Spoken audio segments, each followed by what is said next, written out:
Chapter 31. Now the Philistines fought against Israel, and the men of Israel fled from before the Philistines, and fell down slain in Mount Gilboa. And the Philistines followed hard upon Saul and upon his sons.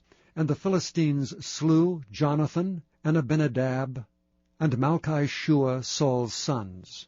And the battle went sore against Saul, and the archers hit him, and he was sore wounded of the archers. Then said Saul unto his armor-bearer, Draw thy sword, and thrust me through therewith, lest these uncircumcised come and thrust me through and abuse me. But his armor-bearer would not, for he was sore afraid. Therefore Saul took a sword, and fell upon it. And when his armor-bearer saw that Saul was dead, he fell likewise upon his sword, and died with him. So Saul died, and his 3 sons, and his armor-bearer, and all his men that same day together.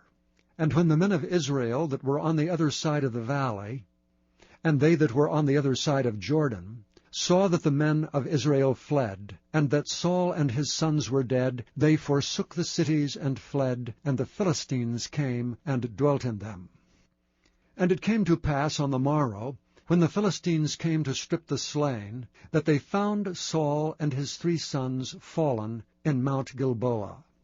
And they cut off his head, and stripped off his armor, and sent into the land of the Philistines round about, to publish it in the house of their idols, and among the people. And they put his armor in the house of Ashtaroth, and they fastened his body to the wall of Bethshan. And when the inhabitants of Jabesh-Gilead heard of that which the Philistines had done to Saul, all the valiant men arose, and went all night, and took the body of Saul, and the bodies of his sons from the wall of Bethshan, and came to Jabesh, and burnt them there. And they took their bones, and buried them under a tree at Jabesh, and fasted 7 days.